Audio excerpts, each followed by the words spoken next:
The media fixates on kinetic threats. They broadcast images of the Secretary of War inspecting rapid production hypersonic missiles at firms like Castellion. This is deliberate misdirection. It is designed to make you watch the sword, not the hand that wields it. The first phase of a peer-competitor conflict will not be a launch. It will be silence.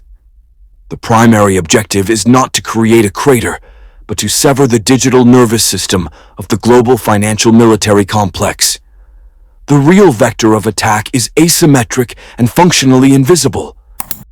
CSIS reports confirm the systemic vulnerability of subsea data cables, the arteries of global liquidity and command and control.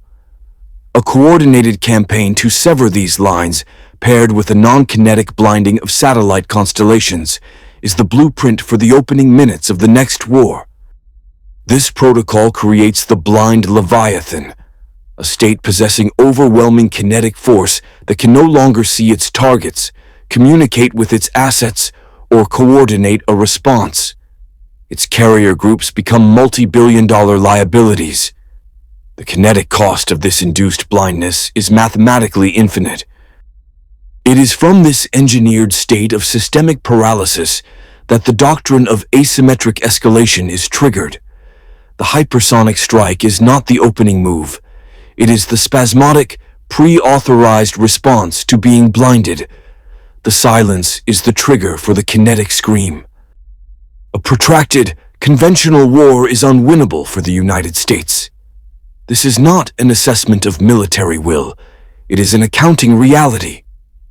The systemic hollowing out of the nation's industrial base has created a terminal liability. A war of attrition would expose this bankruptcy on a global stage, triggering a solvency crisis for the state itself. Analysts at CSIS note the primary vector of attack against a state like Russia is not military, but leveraging the domestic liability of an unpopular war to expose systemic fragility. The United States now operates under the same constraint. A peer-level conflict, with its immense kinetic cost in munitions, would trigger a catastrophic loss of confidence in the US dollar as the industrial base fails to replenish stockpiles. This is the motive. The pivot to asymmetry is not a choice, it is a forced move. The state cannot afford a long war, so it has re-engineered its military doctrine to ensure any war is brutally short. This is why Secretary of War Pete Hegseth is visiting firms like Castellion. The stated goal is restoring industrial agility. The operational reality is a search for a shortcut. The rush for rapid production hypersonic weapons is a strategic accelerant designed to bypass the nation's decayed manufacturing base entirely. The objective: achieve a decisive, kinetic outcome before the underlying solvency crisis is exposed. The $918 billion trade deficit is not just an economic statistic. It is a direct measurement of how long the U.S. can sustain a peer conflict before its logistical base collapses. Weakness forces this pivot from conventional dominance to asymmetric escalation. The math is irrefutable. The core of the issue is not strategic, but arithmetic. It is a solvency crisis, expressed in kinetic terms. Analysts at the Royal United Services Institute, RUSI, have modeled the battlefield exchange rates, and the numbers reveal a terminal diagnosis for legacy Western militaries. On one side of the ledger, a $5 million main battle tank. On the other, a $500 commercial drone with an explosive payload. The cost-to-kill ratio has been inverted. It is now cheaper to destroy than to build. This is the democratization of violence. The barrier to entry for projecting lethal, armor-piercing force has collapsed. The capability to neutralize a capital asset, which once required a nation-state's industrial backing, has been commoditized.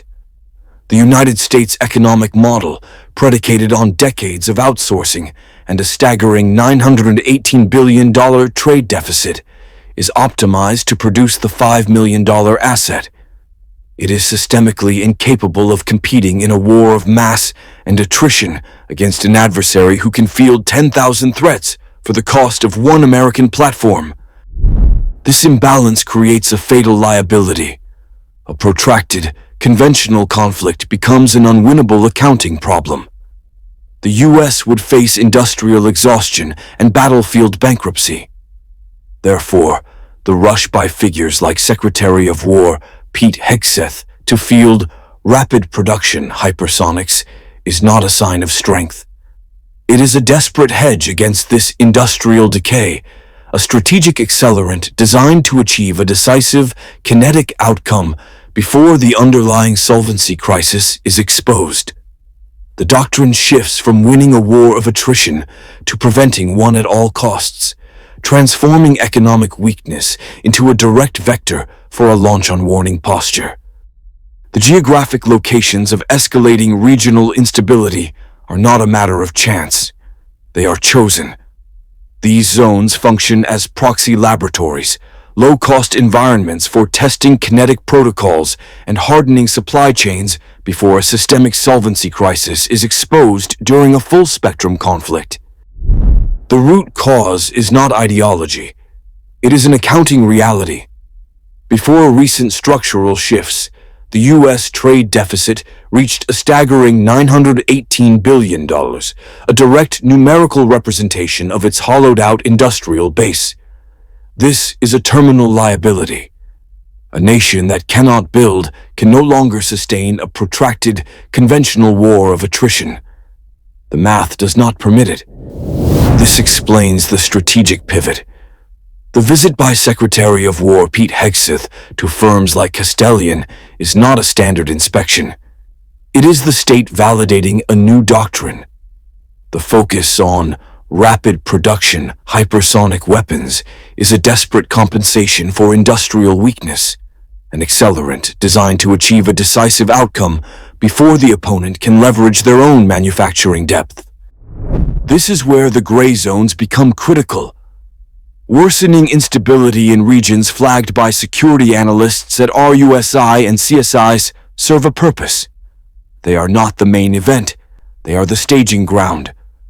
These environments allow for live-fire testing of asymmetric assets, the measurement of adversary response times, and the establishment of forward deployment logistics for the very hypersonic platforms now being rushed into service. Therefore, observing these proxy labs provides a direct indicator of strategic intent. Each successful test run of a rapid deployment protocol in these zones is another variable solved in the equation for a preemptive first strike. The economic decline has created the necessity. The gray zone provides the blueprint, transforming a solvency crisis into a mathematical vector for systemic, kinetic risk. The doctrine of launch on warning is not a strategy of choice, but a protocol of necessity.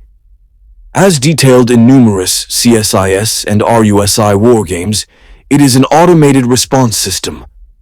When early warning satellites and ground-based radar detect the thermal signature and trajectory of an incoming peer competitor missile launch, a non-negotiable countdown begins.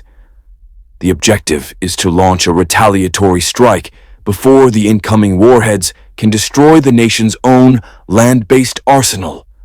It is a cold, mathematical calculation designed to guarantee a kinetic response, removing the perceived liability of human hesitation. This entire protocol is predicated on one fragile assumption: the absolute integrity of the data feed. The systemic vulnerability is not the missile, it is the signal.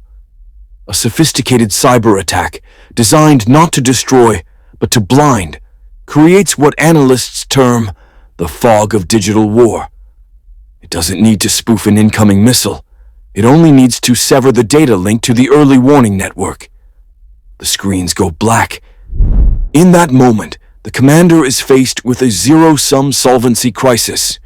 Is this a system error, or is the lack of a signal the signal itself? Is the digital silence a precursor to kinetic impact? The doctrine forces the decision. The fear is not of launching, but of failing to launch and absorbing a first strike. Waiting for confirmation is a luxury the industrial base can no longer afford. The protocol defaults to the worst-case scenario. Out of fear, a launch becomes a mathematical certainty. This is the accelerant that connects a digital attack directly to a terminal, kinetic outcome. The doctrinal pivot to asymmetric escalation is not a choice. It is a mathematical function of industrial insolvency. The trade deficit, which prior to 2024 reached a figure nearly mirroring China's entire trade surplus, is the audited proof. According to U.S. Chamber of Commerce data, this is the balance sheet of a state that can no longer resource a protracted war of attrition. The focus on rapid production hypersonic weapons observed during Secretary of War Pete Hegseth's inspection of Castellion is a direct compensation for this liability. The strategy is no longer to outproduce, but to achieve a decisive, kinetic outcome before the underlying solvency crisis is exposed on the battlefield. Before activating a protocol with a zero-sum outcome, a final system check is required. A calibration shot.